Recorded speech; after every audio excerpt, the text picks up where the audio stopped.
right, Tailgate Kings here, talking NFL schedule breakdown, talking important games. Moving on to the KCD Green Bay Packers. Look, we've mentioned that Green Bay, New Orleans is going to probably be an important game. We just said Green Bay, San Francisco is going to be an important game. But for you, are San Francisco and New Orleans two of the top 4 games your Packers are playing?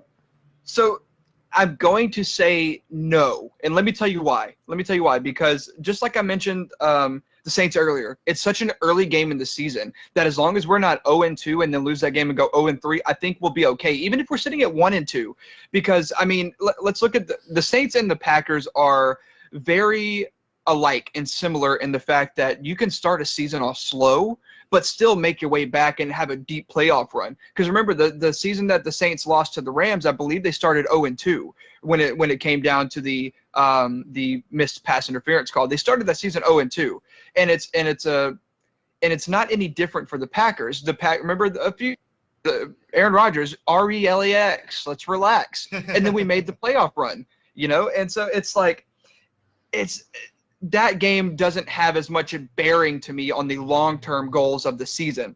And then with the game against the 49ers, it's a very important game, but let me tell you why it's not as important as these 4 games that I picked. Because the 4 games that I picked are actually the 4-game streak. Neither game. No, neither game are on my list. All right, neither game are on my list. Here we go.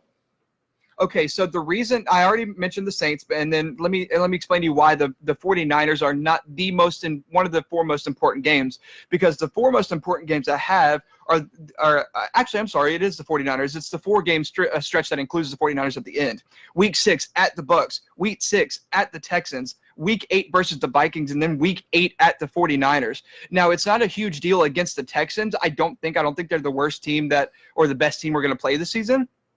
But it's the fact that they're thrown into that tough 4-game stretch that we're going to have to face them. And if we even drop 2 of those games, that far into the season already, we may be looking at losing our spot in the playoffs, considering how strong some of these NFC teams are going to be. So I think at the Bucks, at the Texans versus the Vikings, at the 49ers, all 4 weeks in a row are going to be maybe not the toughest, but one of the top 3 toughest stretches in the entire league this year. All right. You should be really concerned with that first game. Yeah, no. At Minnesota. For me, that's exactly. That's one of my most important games for you is Week 1. Yeah.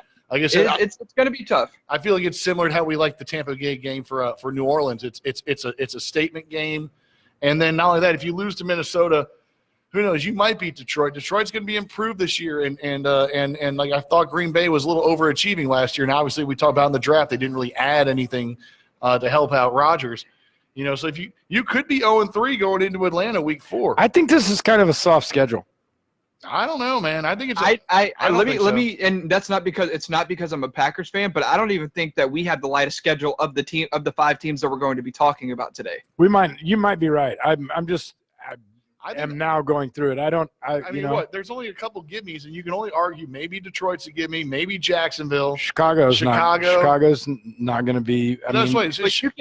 Strangely enough, you can argue that Rodgers and the Packers perform better under pressure anyways. And as much as I like Rodgers, and on the flip side of that, as much as I think that he's going to be gone soon, I do not believe he's staying in Green Bay past this contract. Mm-hmm. Whether he retires or is with another team. Rodgers loves pressure. He loves fourth quarter comebacks. He loves throwing that Hail Mary at the last second, all the way almost touching the ceiling of whatever dome he's in or hitting the clouds up there and then coming down and boom, touchdown. Whatever it is, he loves that last minute pressure, and maybe he doesn't do it on purpose, but subconsciously he loves that and he lives for that. And I think that they perform better under pressure, and that's why I'm not terribly concerned with a lot of these games that may be a 28-24 or a 31-27 or whatever it may be, because I think whenever we're playing games like that, we're actually playing better as a unit and better as a team. Jay, what do you think, man? What games are you seeing on this Green Bay schedule that intrigue you the most? You have your usual suspects, right? Your Saints and your Niners. I think the Colts is a really, really interesting game. I think that is going to be a game, if Phillip Rivers makes it through the season, he really wants to play and really wants to win. I think the Titans are also interesting too. I think the games against AFC South teams will define where the Packers place in the playoffs and how far they go in the playoffs. I think that's when we can really judge this team is late December through late November through late December. Their Thanksgiving roughly game and their Christmas roughly game. I think those are we're going to find out how good the Packers are, because they're two totally different teams. The Colts have a insanely young, insanely fast defense that hovers to the ball, that shuts down your run game, can shut down the edges, but you can't run up on the middle of them. Meanwhile, the Titans have a really, really stout defense that blocks up the middle, but you can run around the sides on them. So the AFC South has two teams that I think will be playoff caliber teams that the Packers have to play late in the season that have two totally different style defenses. So we'll see exactly how well prepared for the playoffs the Packers are when we see those two games late in the season. Yeah, no, I think that Tennessee Packers game is really going to be an interesting game. I feel like one of those teams might not get in the playoffs. I feel like both those teams overperformed last season, and they're going to come maybe a little back down to earth, and this could be a game, the Packers knock the Titans out of the playoffs in or something like that. I feel like it's going to be one of those games to determine wild card status or something, I feel like. So I'm definitely with you at the end of Green Bay's schedule here. What are you thinking, Chad? I see you. Larry Warford cut. Oh, yeah, you going to Saints news? Yeah, no, just seeing it. 3 years with the squad, three Pro Bowls cut. Well, we're moving around, Like we brought in, Ruiz. They didn't have the money, and no, rumors are that they wanted. He's only 29 years old. That they wanted to move him, and they couldn't get it. They couldn't find the right spot for him. They couldn't get the right price, and they figured he would probably be gone next offseason anyway. So they just went ahead and pulled the trigger and moved on anyways. Yeah, I mean they're ready. They've got they've done got the depth. Yeah, they do. It just surprises me. Yeah, I know. I mean they made some moves or some cuts in the last 2 weeks. I think the guy they let go a week and a half ago. And Little Richard is passed. What? Little Richard? Well, that's sad. I met him.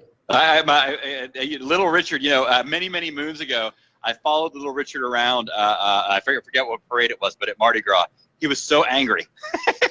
Like he did not want to be playing on the float, so he was like playing his like jangly like fast piano songs, but he was not smiling, and he was like chucking the beads at people as hard as he could. He was like having a hissy fit. It was great. It was the funniest thing I've ever seen. I'll never forget him. When I lived in Venice, in Marina del Rey, there was this little Cajun restaurant called Aunt Kizzy's Back Porch. And I, anytime had my Southern family in, we would always go. And I was there with my mom and my brother, and we're sitting there, and in walks Little Richard. And I mean, you couldn't miss him. He was dressed to the nines and is sweet and compassionate. He gave me this book. It was a book of inspirational scripture with a insert of a picture and autograph picture. Never forget it. Could not have been a kinder, sweeter, gentler person. Was impressed with his charisma and how he carried himself. All right. R.I.P., baby. R.I.P.